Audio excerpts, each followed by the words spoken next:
I'm using this SG553, and I gotta say, naked, it feels really good. Yes, I'm talking about it. A lot of things feel good naked. Yeah.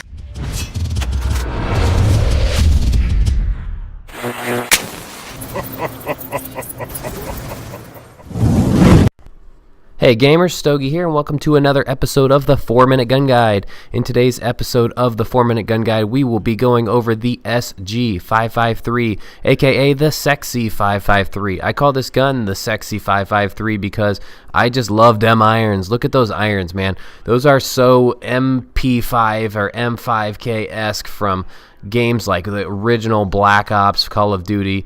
Just love them, man. Those irons are so good. And I'm not like a lot of other YouTubers. I like to use a massive variety of weapons and actually underappreciated weapons. I don't use the OP weapons like some of the other people do who just like to go for stats in the game. I like to have fun in the game. So I switched over to this gun, which is a Carbine in Battlefield 4, just to have some fun, and I fell in love with it. The irons are just so sexy, and I will say that over and over in this gameplay. And what you guys are going to see here in a second is I am going to completely run out of ammo.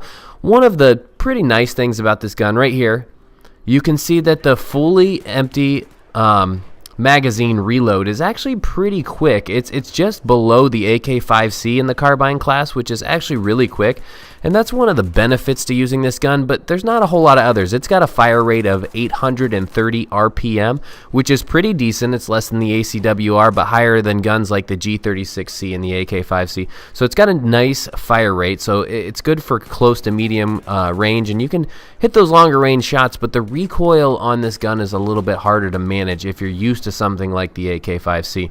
So again, why would you use a gun like this? A gun whose starting damage is 25 and ending damage is 15.4, so it's got the same damage model as all the other carbines like the AKU-12. It's the same as all those, so why would you use this?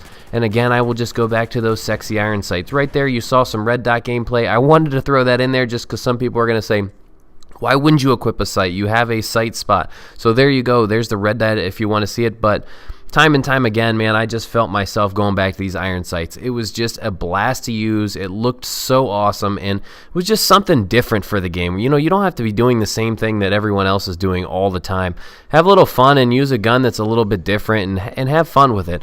I encourage you guys to try this weapon out. I fell in love with it, and again, I liked it almost naked, like you heard in the beginning. I did modify it as I played with a laser sight. The laser sight definitely improves that hip fire accuracy, and with that 830 RPM fire rate, it definitely helps out to have that laser sight to land maybe an extra shot or two in close quarters and take your opponent down. But I also, you know, I didn't really pair a barrel attachment with it. In this clip you're watching, this was like a 20 to 25 gun streak with the SG553, and I had a suppressor on there. So the suppressor will help you on maps like Operation Locker, where you want to run those nice flanks, but it's not necessary. This gun has a wicked sound without the suppressor, and it's nice to hear that gun sound sometimes. So honestly, my loadout for this weapon is super simple. It is just to equip it, put on a camo you like, and maybe throw the laser sight on there. I know you can throw other barrel modifications on and grips and stuff, so maybe like the Ergo grip, but every once in a while I like to go super simple and just keep the gun naked, have it as simple as possible, and enjoy those irons. So thanks for watching, guys. This has been another episode of the 4-Minute Gun Guide. I will talk to you guys later.